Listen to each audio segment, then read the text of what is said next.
Summer of 1943. The sun over Tennessee was hotter than anything I'd felt in North Africa. It clung to your skin, heavy and wet, as if the air itself wanted to drown you. They said this place was called Camp Crossville. Miles of pine, barbed wire, and wooden watchtowers that creaked in the heat. We'd been captured months earlier after the fall of Tunisia, shipped across an ocean that smelled of diesel and salt and defeat. Now we were prisoners, but not in the way we'd imagined. The first thing that struck me wasn't the guards, or the fences, or even the strange, easy way the Americans carried themselves. It was a bottle.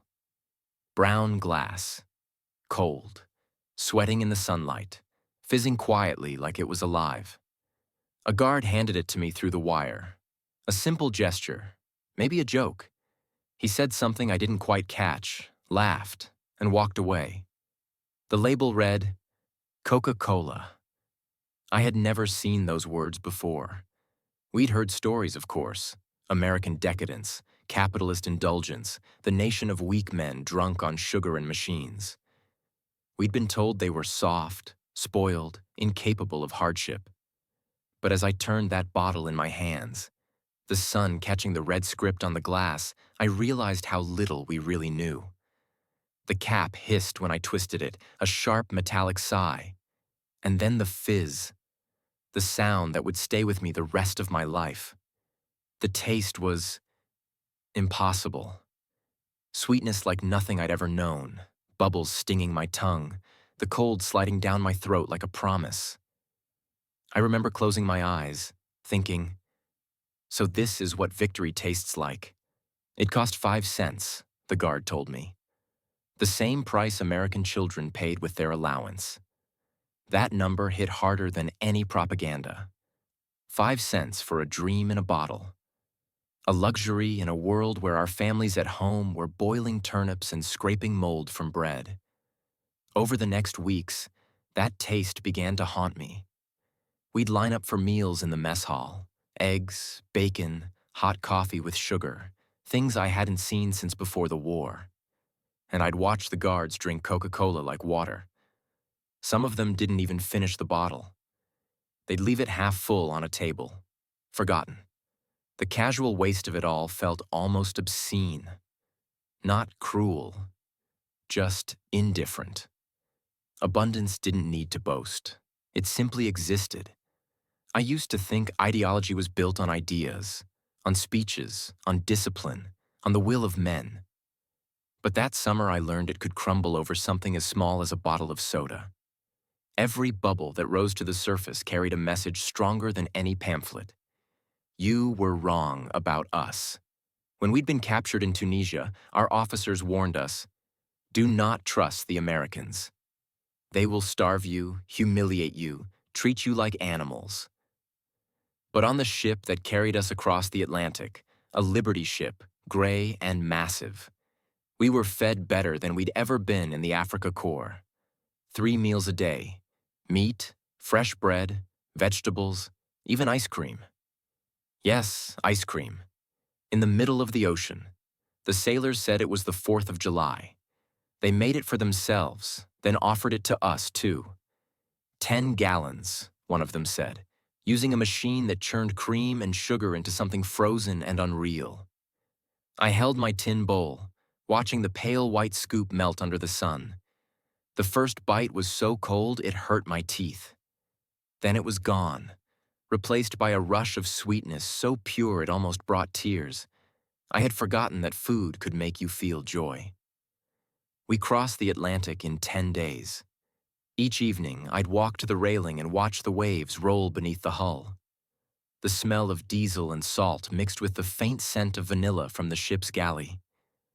In the darkness, the Americans played swing music over the loudspeakers, brass and drums, alive and careless.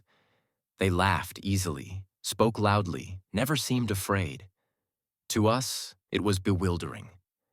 How could men so casual, so free, build machines that had crushed us so completely?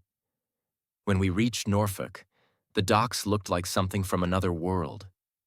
Cranes taller than church towers moved crates of supplies with mechanical precision. Trains ran constantly, lines of boxcars carrying food, steel, coal. Everything was moving, humming, producing. Even the air smelled of industry: oil, wood, salt, sugar. At a small canteen near the docks, I saw shelves lined with candy bars. Hershey, Mars, Nestle, names I didn't know, each one wrapped in shining paper. A sergeant told me they cost 5 cents too. 5 cents for chocolate, 5 cents for Coca-Cola, 5 cents for a piece of America. He said it like it meant nothing. To us, it meant everything. They put us on trains bound for the interior, not cattle cars like we'd used for prisoners in Europe. Passenger cars. We sat on cushioned seats. They served meals in dining cars: chicken, mashed potatoes, coffee, pie. I remember staring at the waitress as she poured my coffee and smiled. Not pity, not triumph. Just routine. To her, feeding enemies was part of the job. That was America: efficient, indifferent, abundant. Camp Crossville spread out among the trees like a small town. Electric lights, running water, hot showers. We slept on bunks with clean sheets. It was shocking at first, even humiliating. We had expected punishment. Instead, we were given comfort. The guards were mostly young, some barely older than us. They carried rifles but used them like walking sticks. At night, they played cards, smoked, sometimes talked with us through the wire. It wasn't friendship exactly, but it wasn't hatred either. And that was the most disarming thing of all. Each morning, the camp bugle would sound and we'd line up for roll call. Then breakfast, pancakes, syrup, butter, and milk. Real milk, cold, white, thick with cream. We hadn't seen it since 1939. In Germany, milk was for children, the sick, or the rich. Here, it was for everyone, even prisoners. By mid-morning, the air above the camp shimmered with heat. You could smell pine resin and tobacco smoke, hear the whir of insects. Guards carried coolers filled with Coca-Cola bottles, clinking softly with each step. Sometimes they'd sell them through the fence, 5 cents apiece, or trade for small carvings we made from scrap wood. I carved a little eagle once, traded it for 2 bottles. The guard laughed and said, "You're learning capitalism, Fritz." He was right. The PX, the camp store, was the heart of it all. Inside, shelves brimmed with things I'd never seen in such abundance: candy, cigarettes, soap, postcards, even beer. Everything had a price, small enough that even prisoners could afford it. We earned 80 cents a day for labor. Clearing brush, repairing fences, helping on nearby farms. 80 cents was 16 Coca-Colas, 16 chances to taste the impossible. Some nights, lying on my bunk, I'd listen to the distant hum of trucks on the highway. I imagined factories working through the night, machines stamping metal, bottling soda, wrapping candy bars, endless motion feeding a nation that seemed never to sleep. I thought of my family back in Cologne, my father digging in the garden for potatoes, my mother standing in ration lines for bread. The difference wasn't just in wealth, it was in possibility. Here, even the poorest man had access to sweetness. There, even the loyal struggled for survival. The realization came slowly, like a fever that wouldn't break. Our leaders had told us America was decadent. They were right, but not in the way they meant. Its decadence was its strength. A society so rich it could feed enemies better than we fed our own soldiers. One afternoon in July, the camp organized a baseball game. We were allowed to watch from behind the wire. Guards in khaki uniforms played against local volunteers. Between innings, boys from the nearby town sold Coca-Cola and ice cream to the spectators. Children ran barefoot in the grass, their laughter echoing through the pines. For a moment, the war felt 1,000 miles away. I remember watching a young girl, maybe 8 or 9, eat an ice cream cone. Vanilla melting down her hand, her face lit with joy. Her father, a sergeant, laughed and wiped her chin with a napkin. I turned to my friend Carl and whispered, When was the last time you saw a child smile like that? He shook his head. In Germany, he said, children don't laugh anymore. That night, lying awake, I thought about that girl, about her ice cream and her laughter. And I realized that if nations had souls, America's was built out of small joys. Things so ordinary they seemed divine to us. Days turned into weeks, weeks into months. The guards began to trust us more. We were allowed to work outside the fences, farms, lumber yards, food processing plants. I picked cherries once, filling wooden crates until my fingers bled. The farmer who supervised us handed out lemonade and cookies during breaks. He treated us like workers, not captives. That simple dignity was harder to bear than cruelty. Cruelty keeps you angry. Kindness leaves you defenseless. On the drive back to camp that evening, we passed a small diner by the roadside. The neon sign buzzed in the dusk. Hamburgers 25 cents. Coca-Cola 5 cents. Through the window, I saw factory workers sitting beside businessmen, all eating the same meal, served by the same waitress. No rank, no privilege, just appetite. That image would stay with me longer than any battlefield. A democracy of abundance. By September, the camp's rhythm had become our new life. We celebrated birthdays with makeshift cakes, biscuits layered with chocolate from the PX, sweetened with stolen sugar. We sang songs softly at night, not patriotic ones, but old folk tunes from before the madness. Sometimes the guards joined in. They didn't understand the words, but the melody was enough. Music, like food, needed no translation. When autumn came, the air cooled and the evenings filled with the smell of burning leaves. The mess hall began serving pies, pumpkin, apple, pecan. I'd never heard of pumpkin pie before. The first bite was strange, then wonderful. Sweet, spiced, comforting. I remember thinking, they even turned vegetables into dessert. That was America. Nothing wasted, everything transformed. We'd sit at long wooden tables, men who once fought under the same flag now divided by memory and disbelief. Sometimes conversation drifted toward home. Wives, mothers, the cities we'd left behind. But more often it turned toward the same question. How is this possible?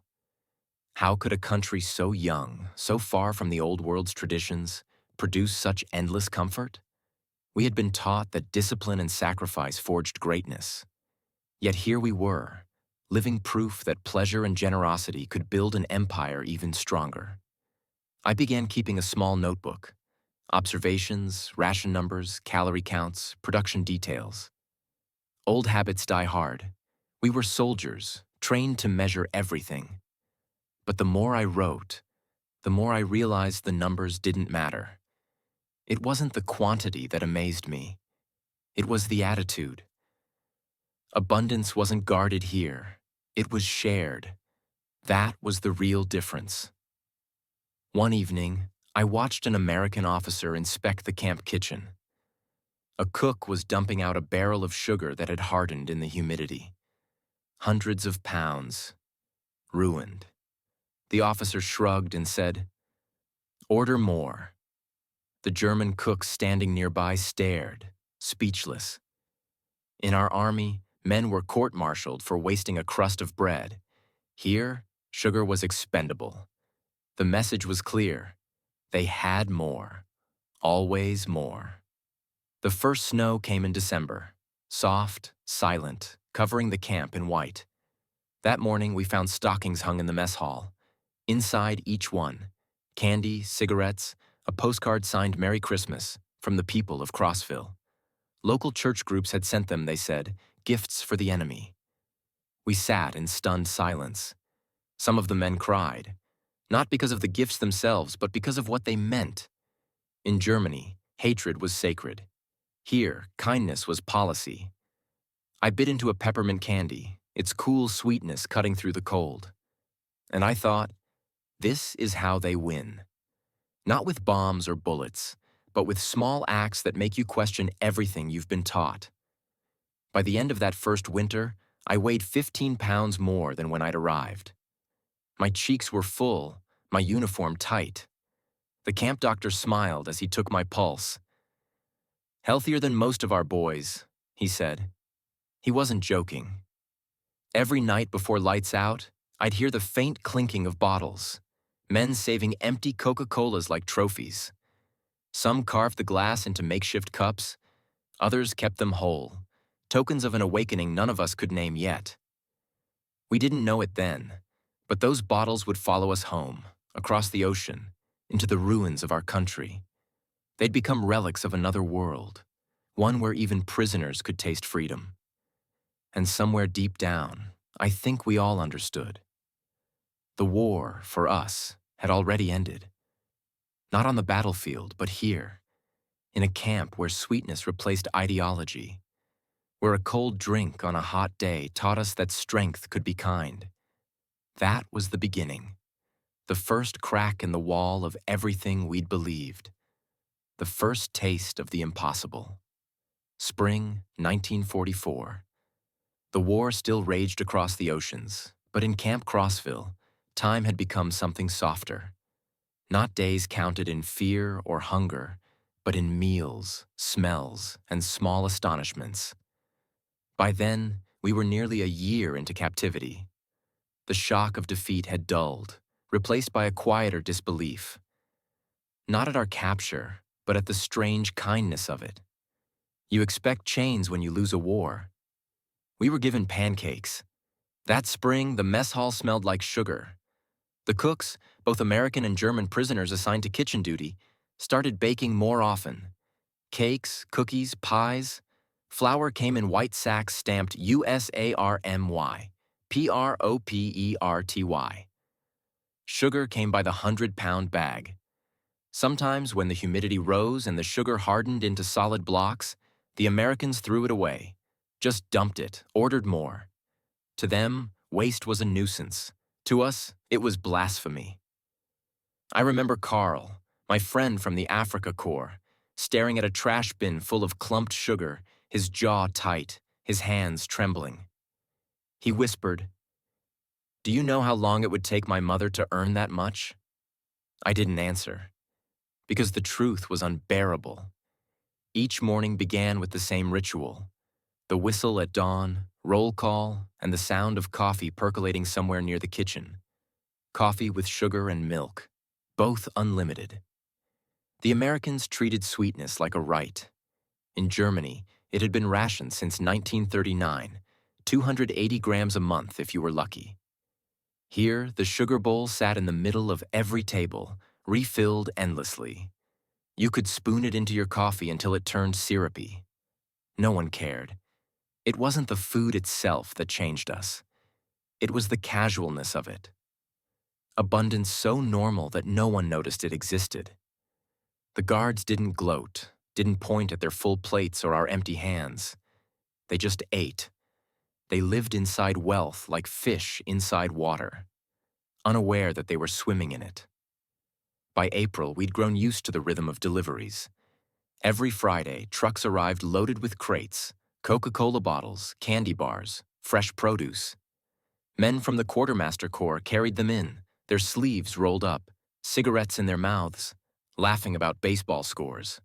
They didn't realize they were delivering the most effective propaganda weapon in human history. The PX store became our classroom. For the price of one day's labor, 80 cents, a prisoner could buy 16 bottles of Coca-Cola or a dozen candy bars. Every item was labeled, standardized, precise. Same taste, same size, same price. Everywhere. You could drink Coca-Cola in Tennessee or in Maine, and it would taste identical. To us, that was sorcery. How could a nation so vast, so chaotic, produce perfection so uniform? One afternoon, I worked unloading the PX truck. The driver, a red-haired corporal, tossed me a bottle from the crate. 5 cents, he grinned. Cheaper than sin? I caught it midair, cold and sweating. Behind him, Hundreds of cases stacked like bricks of glass, each labeled property of the Coca-Cola company. I asked him, "Why do you send so much of this?" He shrugged. "Because the boys want it. If they can't have Coke, they'll mutiny." He laughed, but I didn't. I thought of our soldiers back home, tired, starving, dying, and understood something new. In this war, morale was a resource, and America produced it by the ton. By summer, the weather turned oppressive again. The air shimmered with heat, thick with pine resin and fried food. The camp kitchen began making ice cream twice a week. The Americans said it was for morale, theirs and ours. That word again. Morale. We'd never had it. We'd had duty, fear, pride, but never morale. Morale was a thing born from fullness. The ice cream arrived in steel tubs, churned by an electric machine that hummed like a small tank. Chocolate, vanilla, strawberry. The cooks served it in tin bowls. The first time I saw chocolate ice cream, I thought it was a mistake. Something burnt, spoiled. But it melted on my tongue like liquid velvet. Cold, rich, absurd. I remember looking around the mess hall, seeing grown men, soldiers who'd faced desert warfare and starvation, grinning like children. For a few moments, we forgot who we were. Forgot the war. Forgot that we were supposed to hate the people feeding us. The rumors started that summer. That we were being fattened up for propaganda photos. That the Americans wanted to show the world how humane they were. Some men refused the extra rations at first, eating only the bare minimum. But hunger is the enemy of pride. By the end of the month, they were lining up for seconds. There was a sergeant, Meyer, who used to be a baker in Hamburg before the war. He began helping the American cooks, teaching them how to make proper bread, crusty, golden, not the soft loaves they called Wonder Bread. The Americans humored him, smiling as he lectured about yeast and temperature. In return, they taught him how to make ice cream. He said later that it was the greatest exchange of his life. Yeast for ice. One day, after dinner, he came to our barracks holding a small dish of something pale and sweet. "Apple pie à la mode," he said proudly, repeating the American phrase. He had learned it perfectly. Warm pie with a scoop of ice cream melting over it. We passed the plate around, taking small bites like a sacrament. The sweetness hurt, but we couldn't stop. It was more than food. It was proof that civilization could be kind. Sometimes we were taken outside the camp to work. Farm work, mostly. Harvesting, packing, loading trucks. I picked apples once, high in the branches under a sky so blue it looked painted.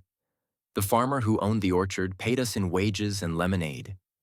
His wife brought sandwiches wrapped in wax paper. Ham, cheese, lettuce, white bread so soft it collapsed when you held it. At lunchtime, she offered us ice cream from a hand-cranked machine on her porch. She called us boys, not prisoners. Her little son, maybe 6, brought out his toy truck and showed it to us proudly. It had rubber tires, metal wheels, and a tiny painted logo that read Coca-Cola. I remember thinking, this child's toy has more steel than our Army's rations. By autumn, the camp took on the rhythm of a small American town. We worked, earned money, shopped at the PX, wrote letters. The International Red Cross delivered packages, canned meat, coffee, chocolate. We were allowed to send our own parcels home. That's when the miracle began. Using our camp wages, we started buying American goods, chocolate bars, coffee, canned fruit, to mail to our families in Germany. The Red Cross managed the shipments. At first, it felt like rebellion. Then it became something sacred. Imagine the irony. Prisoners in America feeding the free in Germany. Mothers, wives, children, surviving on the generosity of their captors. I sent my first parcel in November 1944. Inside, I packed 2 cans of peaches, 3 chocolate bars, and a note. These are from America. I hope you will taste what I have seen. When I sealed the box, my hands were trembling, not from shame, but from a strange kind of pride. For the first time, I was giving instead of taking. Thanksgiving came soon after. We didn't know the holiday, but the Americans explained. It was about gratitude, harvest, sharing. That morning, the mess hall smelled like roasted turkey and spices. Every prisoner received the same meal as the guards: turkey, stuffing, potatoes, gravy, cranberry sauce, pumpkin pie. The abundance was overwhelming. Even the officers among us, who had resisted the American show, fell silent before their plates. For a moment, we were equals at the table of a victorious nation. A chaplain gave a short speech. He said, "We feed you not because we have to, but because we can. Remember that I did." We all did. After dinner, I stepped outside. Snow had begun to fall, thin flakes like dust from another world. The guards had hung strings of lights along the fence, glowing faintly in the dusk. Somewhere, a radio played Bing Crosby's "I'll Be Home for Christmas." The words hit differently when home was an ocean away. I closed my eyes and imagined my family in Cologne. The cold apartment, the ration lines, the silence. I wished I could send them the smell of this camp. Sugar, butter, pine, peace. That winter, something shifted. We stopped thinking of ourselves as prisoners. We became students. Every day, America taught us a new lesson. In its machines, its food, its waste, its generosity. The lessons were simple, but they sank deep. We learned that freedom was not chaos, that kindness could be power, that a nation's strength was not in fear, but in its capacity to share without losing. There was a moment, small, quiet, that I think about often. It was early morning. Frost covered the windows. The kitchen lights glowed warm inside the mess hall. Through the doorway, I saw a young American cook stirring a pot of oatmeal. He yawned, added sugar without measuring, then tasted it with a spoon. Satisfied, he smiled. For him, this was ordinary. For me, it was revelation, the act of making sweetness for others, without reason, without condition. That was civilization. By spring 1945, rumors of the war's end filled the camp. Germany was collapsing. Cities bombed to dust. Families starving. We received Red Cross letters describing hunger so severe people boiled wallpaper for glue. We read those letters while eating meatloaf and mashed potatoes. The guilt was unbearable. One evening, I sat with Carl outside the barracks, watching fireflies drift over the grass. He said, "Do you think they'll ever forgive us?" I didn't know who he meant, the Americans or our own families. I said, "Maybe. But only if they learn what we have learned here." He nodded slowly. "What is that?" he asked. I thought for a long time before answering. "That freedom can taste like sugar." We didn't know it then, but we were part of an experiment. An unintentional one, perhaps, but no less profound. The Americans were re-educating us, not with lectures or punishment, but with proof. Proof that a society built on production and generosity could outlast one built on fear. That abundance could be moral. That kindness could conquer ideology. And so, the story that began with a bottle of Coca-Cola became something far greater. A quiet revolution in the minds of men who had once believed in domination, now undone by desert. When we slept that night, the air smelled faintly of vanilla. The camp generator hummed softly. Somewhere, a bottle clinked against another. The echo of an empire built not on conquest, but on creation. We were prisoners no longer. We were witnesses. And the lesson we carried was simple, eternal, and unshakable. The strongest nations are not the ones that take, but the ones that can afford to give, even to their enemies. The day they told us Germany had surrendered, it didn't feel real.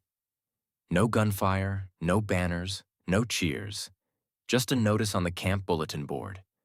Typed in English and German, dated May 8, 1945. Hostilities in Europe have ceased. All prisoners are to remain under supervision until repatriation arrangements are complete. We stood there, a crowd of men who had once been soldiers, staring at the paper as if it were written in another language. No one spoke. The war that had devoured our youth was over. And yet, in that moment, we felt smaller, not freer. Defeat doesn't arrive like thunder. It seeps in quietly through the cracks of routine. That night, the guards lit a bonfire outside the wire. They roasted hot dogs, passed around beer, and played music on a portable radio. Some of them came over and handed us food through the fence: hamburgers wrapped in napkins, bottles of Coca-Cola, slices of apple pie. One guard shouted, "The war's over, Fritz. You can stop hating us now." The men around me laughed, not cruelly, but in disbelief. We were enemies no longer, but no one knew what we were supposed to be instead. I sat on the ground, holding a bottle of Coca-Cola in one hand and a slice of pie in the other. The firelight danced on the glass. The sweet scent of baked apples drifted through the night. I thought about my mother, about the cold apartment in Cologne, about how she once used sugar only on Christmas. And I realized that somewhere between the first Coke and that final slice of pie, I had changed. The hatred had drained out of me, replaced by something I couldn't yet name. Respect, perhaps, or envy. America had conquered us not with bombs, but with its ability to give without fear of losing. The next weeks passed in a kind of quiet limbo.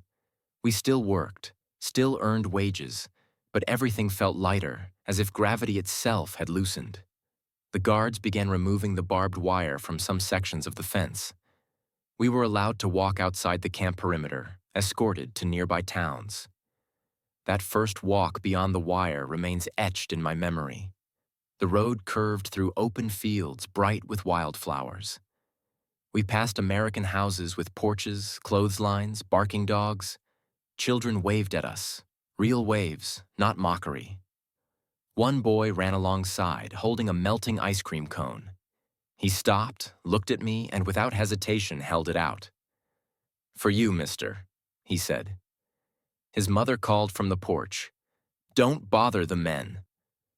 But I was already reaching out. The cone was dripping, sticky, half gone. I took it carefully, thanked him in broken English. He grinned and ran off, barefoot through the grass. I stood there, watching him disappear into sunlight, and something inside me cracked open. A child had given ice cream to the enemy.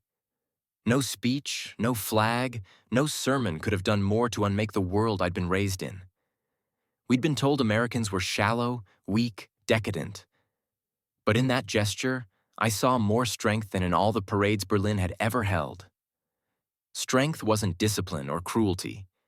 It was the ability to be kind and remain unafraid. By June, the camp was buzzing with rumors of repatriation. Lists posted, names called, trains scheduled.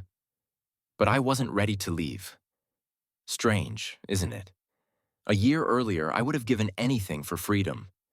Now, I was afraid of it. Afraid to go back to a country that had shrunk in spirit while this one seemed endless. The day before my group was to depart, I walked to the PX one last time. The clerk, a middle-aged American sergeant with gray hair, looked up and smiled. "Last day, huh?" he said. "Yes," I replied. He nodded toward the shelves. "Take what you want." On the house, I hesitated. He laughed. "Come on, Fritz." The war's over, I picked up a Hershey bar, then another, then a bottle of Coca-Cola. He added a small bag of peanuts and said, "You'll miss this stuff more than you think." I smiled weakly. "I already do." As I turned to leave, he said something that stuck with me for the rest of my life. "You boys came here believing we were soft. But softness isn't weakness. Remember that I did. I still do." The train ride east took days, through Tennessee, Virginia, up the coast to New York. We passed through towns where people waved at the passing cars. Not mockery, not hatred, just curiosity. In one small town, the train stopped for water. A group of women from the Red Cross came aboard, handing out sandwiches, fruit, and, unbelievably, ice cream cups sealed with paper lids. Each one stamped with the words, U.S. Army Quartermaster Corps. I stared at that little white cup for a long time before opening it. Vanilla. The cold bit my tongue, but I couldn't stop smiling. Carl sat across from me, his uniform loose from weight gain. He said, "You think we'll ever taste this again?" I looked out the window at the wide fields rolling past. "No," I said. "Not for a long time. But maybe one day our children will." He nodded. "If we teach them what it means." We reached the port at Newport News.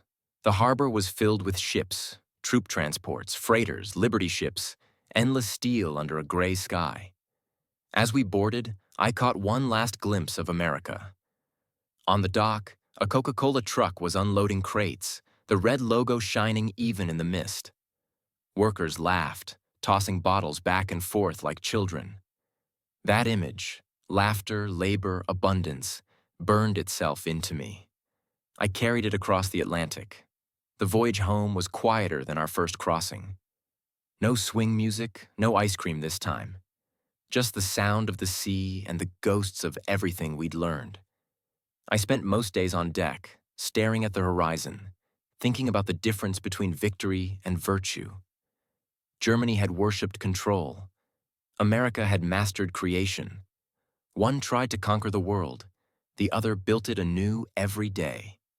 That, I realized, was the true strength of democracy. It didn't need to destroy to prove itself. When we reached Bremerhaven, the dock was chaos. Families, soldiers, officials, all thin, pale, desperate. The air smelled of smoke and salt and hunger. My mother was there, older, smaller, her coat hanging off her shoulders. When she saw me, she began to cry. Not because I'd returned, but because I looked so healthy. Her first words were, "What did they do to you?" And I said, "They fed me." That night, I opened the parcel I'd carried across the ocean. Inside were 2 chocolate bars and a tin of coffee. I broke the chocolate into small squares and handed her one. She let it melt on her tongue, eyes closed, a sound like prayer escaping her lips. Then she asked softly, "Where did you get this?" "In America," I said. She looked at the wrapper, Hershey, and smiled. "It tastes like forgiveness," she whispered. In the years that followed, I found work in a small factory outside Frankfurt. We built machines for bottling plants. When Coca-Cola returned to Germany in 1949, our factory received its first contract. The supervisor held up a glass bottle, red label gleaming, and said, "This is the future." He had no idea how right he was. I felt a strange pride then. Not for Germany, not for America, but for humanity. For our ability to learn, to imitate, to build from what once humbled us. The first day the production line started, I watched the bottles roll past. Identical, perfect, alive with fizz. And I thought back to that afternoon in Tennessee, the guard handing me a cold drink through the wire. One small act of mercy had rippled through decades, through nations, through the very machines we were now building. Later, when the first American-style supermarket opened in Frankfurt, I took my son there. He was 5. We walked the aisles, shelves filled with canned fruit, chocolate bars, soft drinks. He pointed at a refrigerator filled with ice cream and said, "Papa, can I have one?" I smiled. "Yes," I said. "Today, everyone can." Even now, so many years later, I can still hear the fizz of that first Coca-Cola, still taste the cold sweetness of ice cream on my tongue. Those flavors carried more than sugar. They carried truth. They taught me that freedom wasn't just political. It was personal. It was the right to sweetness, to small joys, to generosity without fear. When people ask me what changed me, I don't speak of battles or ideology. I tell them about Camp Crossville, about the cook who dumped sugar without guilt, about the farmer's wife who served prisoners lemonade, about the boy who handed me ice cream on a hot day, and about how, in the heart of captivity, I learned what it truly meant to be free. The world rebuilt itself after that war, in factories, in treaties, in markets.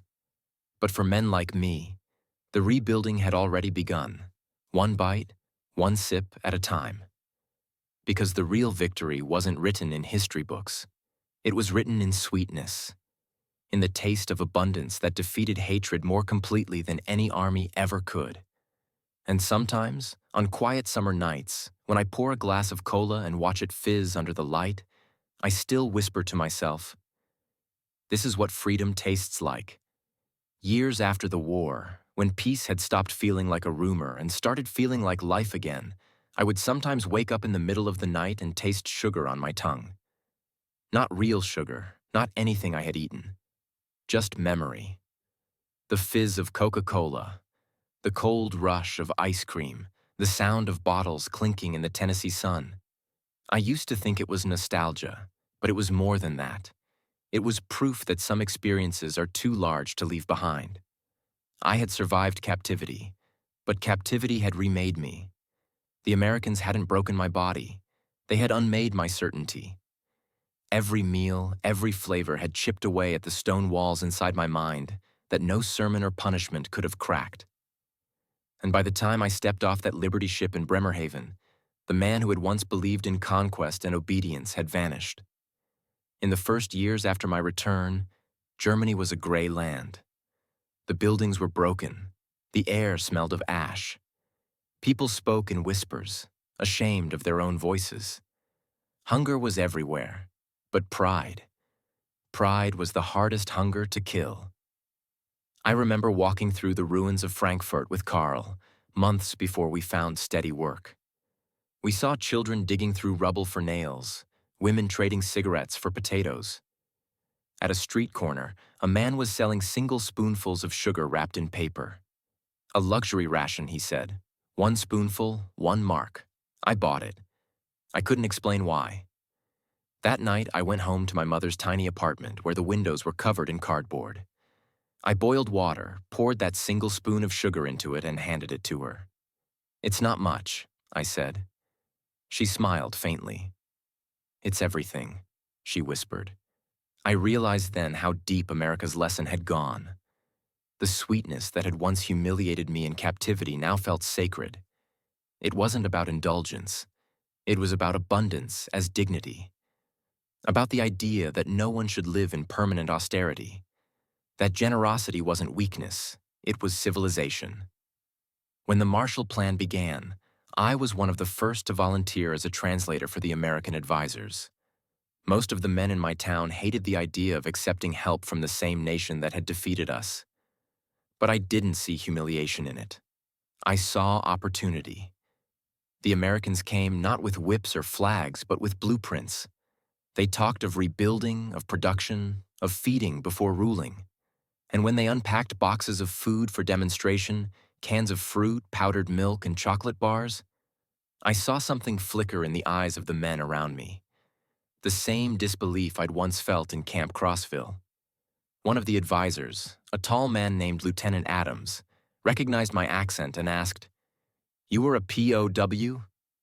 "Yes," I said. "Camp Crossville." He laughed softly. "Ah, the ice cream camp." That's what they called it. The ice cream camp. The place where enemies learned to eat like friends. He said, "So what did you learn there?" I thought for a while, then answered, "That kindness can be industrial." He raised an eyebrow. "That's an interesting way to put it." "It's the truth," I said. "Your factories didn't just make weapons. They made decency in bulk." He didn't reply, but I saw something soften in his face. Years went by. Germany rebuilt. Roads, bridges, factories, all rose again. But what fascinated me most wasn't the steel or the machines. It was the food, the stores, the markets overflowing with colors I hadn't seen since childhood. Bananas, coffee, sugar by the sack, chocolate stacked high behind glass counters. For the first time in my life, ordinary people could taste luxury. When Coca-Cola returned officially in 1949, the first bottling truck rolled through Frankfurt like a parade float. Children ran behind it, cheering. I stood among the crowd, watching as workers unloaded crates of those familiar brown bottles. The caps hissed open, the fizz filled the air, and for a moment, it was as if Tennessee itself had followed me home. The taste hadn't changed. Still sweet, still cold, still impossible. But now, it was ours too.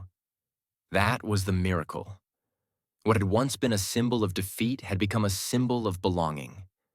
Ice cream parlors opened across the city, American-style soda fountains with chrome stools and jukeboxes. I took my mother to one.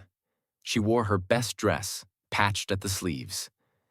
When the waitress handed her a glass bowl filled with 3 scoops, vanilla, chocolate, and strawberry, she hesitated, as if it were forbidden. "Go on," I said. She smiled, dipped her spoon, and tasted it. Then she laughed. Actually laughed. It was the first time I'd heard her laugh since before the war. "Cold," she gasped. "But beautiful." The boy at the next table was feeding his sister from his cone, ice cream dripping down his wrist. Their mother didn't scold him. She just smiled.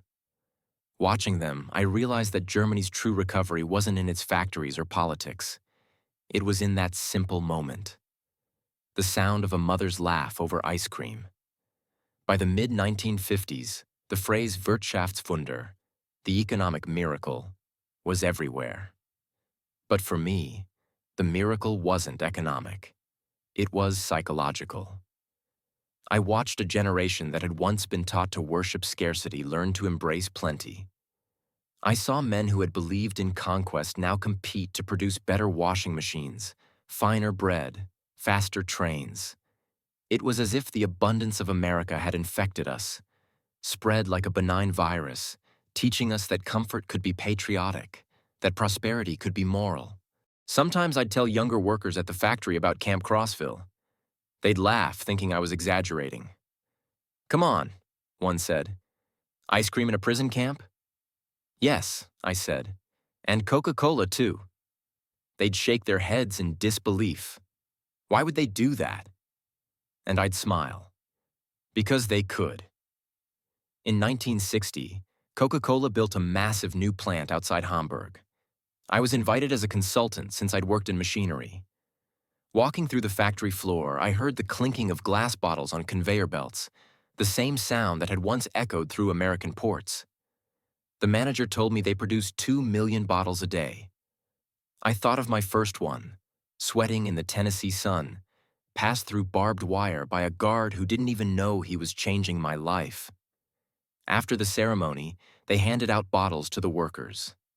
I stood in the courtyard with hundreds of Germans, all drinking from that same iconic glass. And I realized the final irony.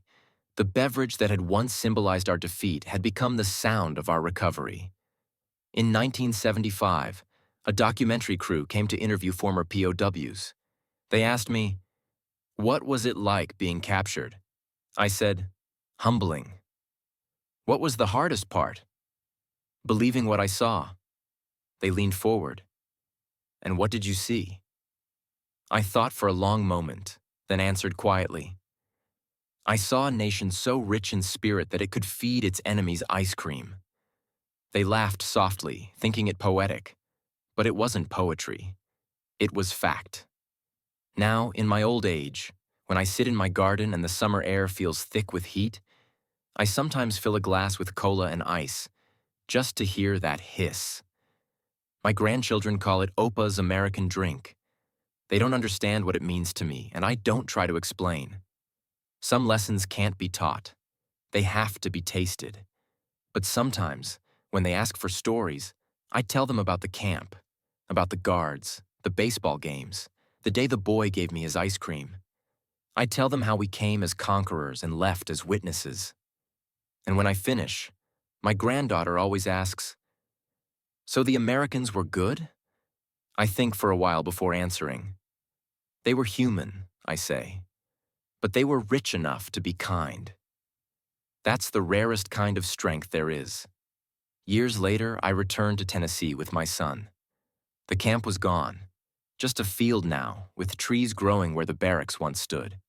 But if you stood still, you could almost hear it. The hum of refrigerators, the laughter of guards, the faint hiss of soda bottles opening in the heat. We found a small museum nearby, with a glass case labeled POW Camp Artifacts. Inside were a carved wooden eagle, a tin cup, and an empty Coca-Cola bottle. I stared at it for a long time, then said softly, "That's mine." The curator looked surprised. "Yours?" "Yes, we used to trade carvings for bottles." He smiled. "You know, most people think these camps were harsh." I nodded. They were. But not in the way you think. They were harsh because they showed us what real civilization looked like. Before we left, I sat by the roadside diner near the museum. The waitress brought us milkshakes, cold, thick, frothy. My son took a sip and said, "So this is what you meant by abundance." I smiled. "Yes, this is what democracy tastes like." He laughed. "It tastes like vanilla." I looked out the window, where the afternoon sun glowed against the Coca-Cola sign swinging in the breeze. "No," I said quietly. "It tastes like forgiveness." And in that moment, I realized that everything the war had taken from me, faith, pride, certainty, had been replaced by something stronger, something sweeter, the memory of a nation that believed kindness could be mass-produced, that decency could be bottled, that even enemies deserved ice cream on a hot day. So when people ask me what ended the war, I never talk about generals or weapons. I talk about sugar, about Coca-Cola and ice cream, about the soft power of plenty. Because in the end, the greatest victory of that war wasn't written in treaties. It was written in taste buds, in the simple human joy of sweetness shared across the wire. I was a prisoner once. Now I am free. And every time the fizz rises in my glass, I remember that the truest kind of power isn't the power to take. It's the power to give, and to give so abundantly that even your enemies can't help but love you for it. That, I've learned, is how democracies win their wars. Not by starvation, but by ice cream. By generosity so large it becomes a weapon no army can resist. And as long as that sweetness exists, cold, effervescent, shared, I believe humanity still has a chance.